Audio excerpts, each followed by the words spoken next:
Hello everyone and welcome back to another book review. If you are new here, I post new book reviews on both fiction and nonfiction books almost every single day, so if you're looking to follow book reviews or if you just really enjoy getting book recommendations, then feel free to stick around. Today I am going to be reviewing the book The Making of Handel's Messiah by Andrew Gant. This is what the cover looks like, and it's quite a thin volume, it's only 118 pages, and I picked this out of the library on a whim.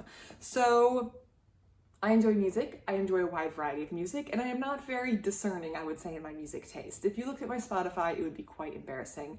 But Handel's Messiah is something that I was exposed to at a very young age. I feel like maybe I remember my mom showing it to me or hearing it on the radio or on a CD, more likely, and I liked it. I like the sound of it. It's a beautiful piece, and I've seen it performed live, and I also sang in a choir that performed certain pieces like the Hallelujah chorus from it.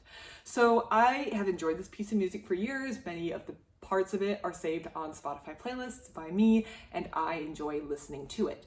I was wandering around my library when I really should have been leaving the library because I had plenty of books in my little bag, and I saw this book on the shelf. So even though I enjoy the Messiah as a piece of work, I don't really know a whole lot about it. I just knew a few bits and pieces here and there, so I realized that I was just looking to get a little bit more information about it, and that sounded interesting to me, and this seemed to be something that fit that niche or that need for me. It seemed like a short book that was going to give me the basics about the creation of this piece of music, and that was all I wanted. It interested me, I pulled it out of the shelf, and I took it home and I read it. So this is, as I mentioned, 118 pages, so it's quite a brief account. We're not getting bogged down in the details, and it doesn't waste a lot of time with Handel's backstory, with his biography, or what led him to England when he wound up creating this piece of music. So it kind of just starts with him being a composer, how this came about, the pieces of music or inspiration that he pulled on to build this, the performance or the initial performance, as well as repeat performances that took place in his lifetime, Handel's death, and then how this piece of music was performed going forward. So at various points throughout the late 1700s, the 1800s, all the way up through the current day. And the account, while only being 118 pages, contained everything that I needed to know. I felt like this was exactly what I was looking for. I just wanted to kind of know the overall story about it. If I wanted to get really into the details about music theory or criticisms or a critique or any of that sort of stuff, I would get a heavier duty book. I definitely would not be picking up a book this big or this small, this thin to cover that. So I knew what I was looking for, and therefore this was perfect for me. I will say this book does assume a basic familiarity with music terminology, but I'm assuming if you're going to read a book about Handel's Messiah, you might have at least a little bit of an interest in music. I am not musically gifted, we will just say that, but I do play piano, I did sing in a choir, so I can read music, I understand music theory, at least a little bit, enough to sight read music, sheet music, so I have that background, enough background to read this book and not feel lost at any point.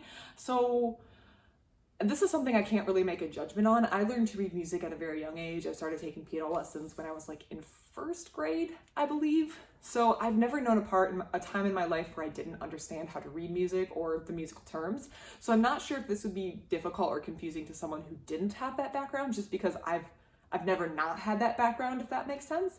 But I do think the book did not lean academic, I can say that. The book definitely felt like it was written for a layperson, despite this assumption of a basic familiarity with musical theory or music in general. So I think that if you do not have any experience reading music, listening to music, well, everyone has experience listening to music, but reading music, performing music, I think that everything in this book was something that you could look up online, and there wasn't so much that you would be bogged down in the details.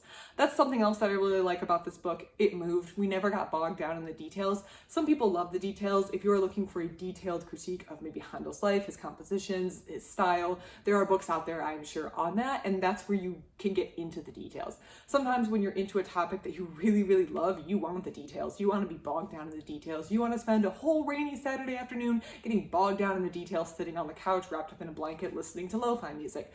I get it. So that's one thing, but I didn't want that. I just wanted a brief overview, and that is exactly what this book gave me, and I loved it. It was enjoyable. It was a pretty book to look through, to flip through. It had just enough information that I needed as well as plenty of relevant pictures and illustrations, and it was just an enjoyable read. So even though I picked it up on a whim, I think it was really enjoyable, and if anything I said resonates, I think that you should give it a read because I think you would also enjoy it. If you have any thoughts, comments on Handel's work, any other books about this, things you would recommend, if you read this book and have any thoughts on it, please let me know. I'd love to receive comments in the comment section below. Otherwise, thank you so much for watching, and I hope you have a great rest of your day.